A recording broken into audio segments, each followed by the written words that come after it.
Bonjour à tous et bienvenue sur Bordeaux TV. Nous sommes bien sûr sur les réseaux sociaux, comme vous avez l'habitude de nous voir. Nous nous occupons particulièrement en ce moment des législatives. Ça nous intéresse sur Bordeaux TV. Et nous recevons bien les différents candidats qui se présentent dans les différentes circonscriptions de la Gironde. Aujourd'hui, nous avons le plaisir d'accueillir Anne Valeric, qui est sur la 2e circonscription et qui est investie par les Républicains.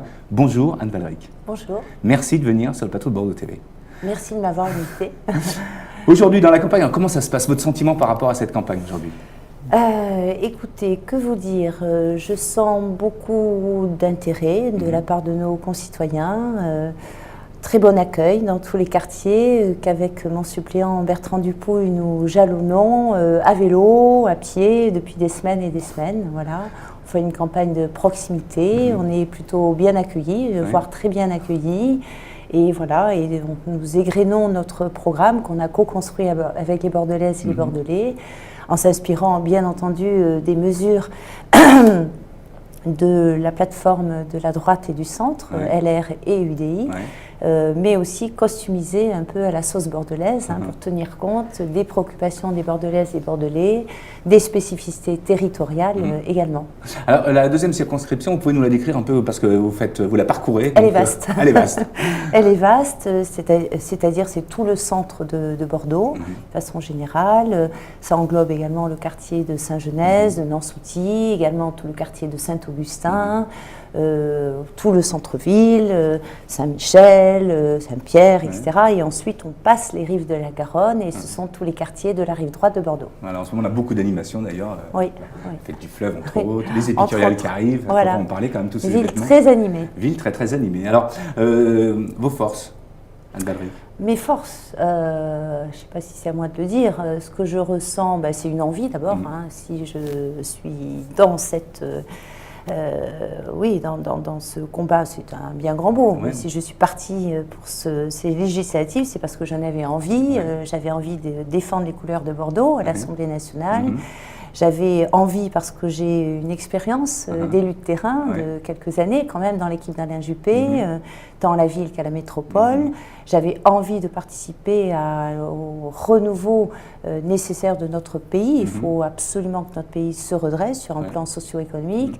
J'avais envie de participer, ce sont des convictions fortes aussi, à leur reconstruction nécessaire de l'Europe, redonner une envie d'Europe, d'une autre Europe, certainement. J'avais envie aussi de mettre la compétence, peut-être l'expérience en tout cas, que j'ai acquise depuis 10 ans au service d'une ville plus écologique, d'une ville où on pousse les projets en matière de transition énergétique, une ville plus durable également. Donc ce sont des motivations qui m'animent et puis aussi plein d'autres choses dont on va peut-être parler. Alors justement, votre programme, en quelques mots, enfin c'est toujours difficile de dire en quelques mots, un peu difficile. Mais par phase. Alors en priorité, c'est quoi? Alors d'abord, mon programme, nous l'avons publié hier. Vous avez tout le détail sur le site, voilà, aux côtés, et j'en suis fière, et de mon suppléant, ce qui n'est pas le cas de tous les candidats, et d'Alain Juppé, et j'en suis très fière. C'est pour montrer notre cohésion, l'esprit de confiance qui règne entre nous. On a une belle équipe de campagne également. Et puis mon envie aussi d'être députée à l'Assemblée nationale pour être en parfaite cohésion avec l'équipe municipale menée par Alain Juppé. Et encore une fois, pour défendre plutôt que de freiner les projets bordelais. Alors dans ce programme, qu'est-ce qu'on y trouve? Vous le verrez dans le détail sur le site internet et sur ce petit mémo, petit document qui a été diffusé depuis hier au soir. En gros, les points, ce sont les points qui correspondent aux attentes à la fois des Françaises et des Français, et puis aussi à l'attente des Bordelaises et des Bordelais. C'est d'abord, bien entendu, le retour, la priorité à l'emploi. Ça, c'est absolument indéniable. En 2 mots, quels moyens? Quels moyens? Écoutez, je vais être très simple. Quels sont les 3 mots-clés dont les entrepreneurs ont besoin? Les petits entrepreneurs, les commerçants, les artisans, les petits chefs de petites entreprises et de moyennes entreprises. c'est d'avoir une vision, de retrouver confiance dans la capacité à leur pays à mener de front les bonnes réformes et à s'inscrire dans la durée, dans le temps. Donc, la deuxième chose, c'est la stabilité. Si vous permettez, c'est un point extrêmement important, la stabilité. Quand vous avez une loi de finances chaque année, par exemple la dernière, vous avez 150 articles, où vous avez une fiscalité qui change d'une année à l'autre pour le chef d'entreprise. Quand vous avez quelquefois des mesures rétroactives, y compris sur un plan fiscal, qui s'adressent en particulier à la petite entreprise, ce n'est pas vivable. Voilà. Donc pour pouvoir développer son activité, pour pouvoir embaucher, il faut avoir une stabilité, une vision de l'avenir. Il faut également, évidemment, arrêter d'emmerder le chef d'entreprise par la paperasserie administrative. Ça a toujours été quand même. Oui, mais on nous avait promis un choc de simplification. Le président du gouvernement l'attend toujours. Voilà. Et moi, je vois tous les corps professionnels. Là, par exemple, les médecins, les infirmières, les petits chefs d'entreprise. Dans certains domaines, c'est de 8 à 15, voire de 20 à 30% du temps de travail de l'entrepreneur, de la profession libérale qui est consacrée à faire des démarches administratives tous les jours. Et puis surtout à négocier, à appeler les administrations, etc. C'est ça, donc la simplification. La simplification. La deuxième chose, c'est tout simplement l'allègement des charges. On en parle, il y a des pays européens qui l'ont fait avec le succès que l'on sait également. Donc faisons-le une bonne fois pour toutes. Et surtout une ouverture aussi au niveau des marchés. Parce que c'est une ouverture autour des marchés, tout ce qui va être favorable à la compétitivité. Et qu'est-ce qui va être favorable à la compétitivité? C'est qu'on redonne de la souplesse, de l'agilité à l'entreprise. Qu'on remette sur la table les 35 heures et qu'il y ait une négociation qui soit choisie, qui soit conduite par le chef d'entreprise au sein de son entreprise, ou si celle-ci est trop petite au niveau de la branche. En revanche, on réintroduit la défiscalisation des heures supplémentaires. C'est d'ailleurs Alain Juppé qui l'a proposé sur notre plateforme. C'est une bonne chose, la gauche l'avait supprimé. On redonne aussi du pouvoir d'achat et aux familles, et aux ménages, et aux petites retraites, et aux pensions de réversion modeste.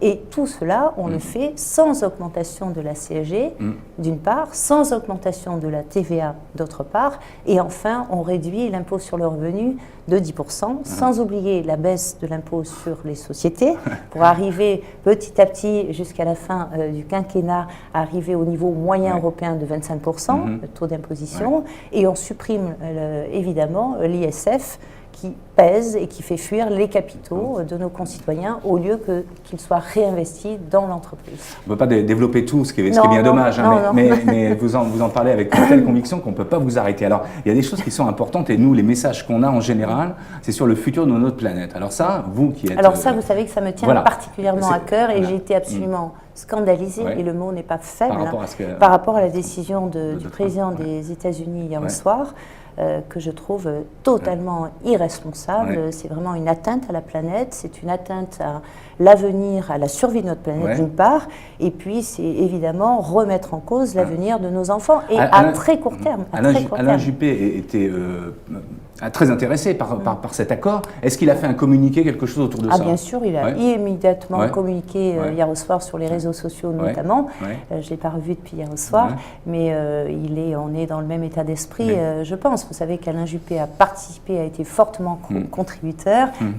J'avais eu la chance de l'accompagner à Copenhague il y a bien longtemps.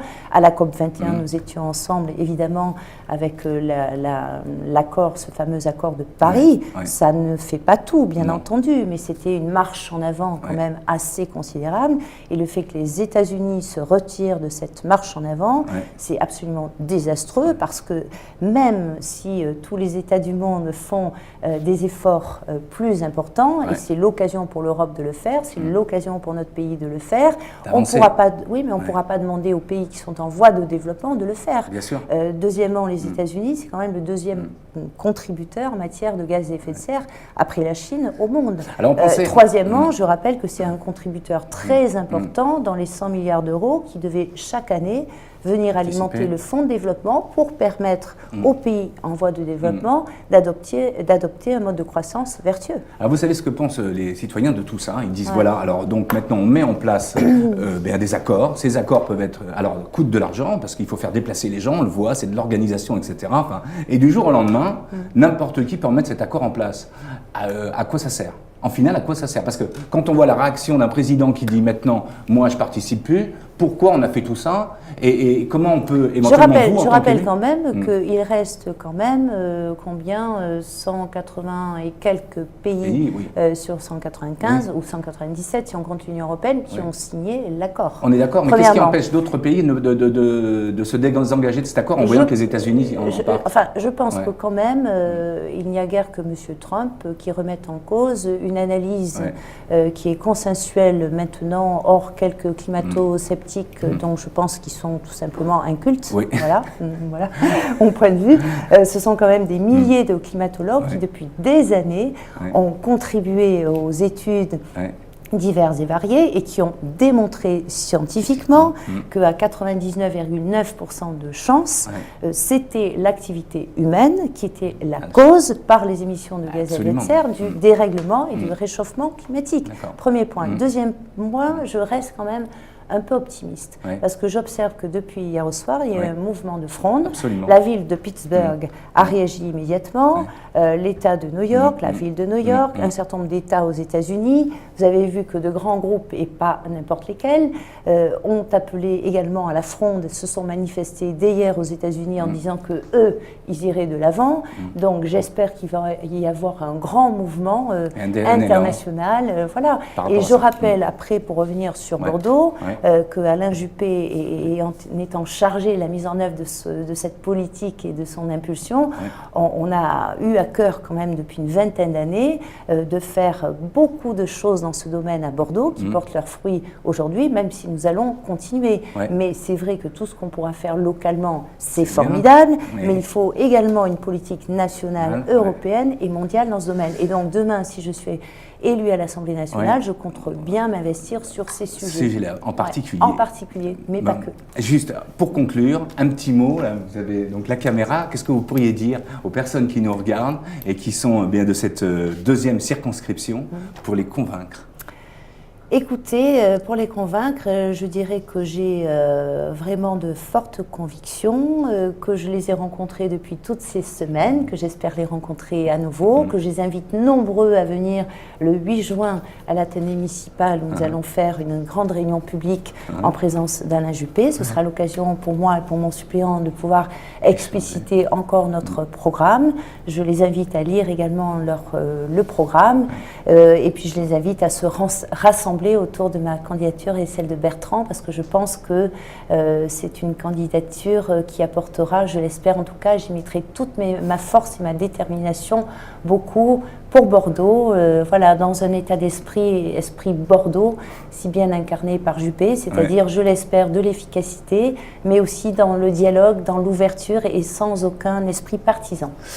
Merci beaucoup. Alors juste avant de finir, voilà ce qu'on nous a envoyé. C'est donc des caramels cannelés Delaunay-Leveillé depuis 1840. Voilà, donc je leur fais un petit coup de pub parce qu'on aime bien les gens qui nous envoient aussi bien des dégustations avec de la confiture caramel cannelé, etc. Nous, on vous donne rendez-vous très prochainement, bien sûr, pour une autre émission avec un autre candidat. À très bientôt. Merci d'être venu sur le plateau. Au revoir. Merci à vous.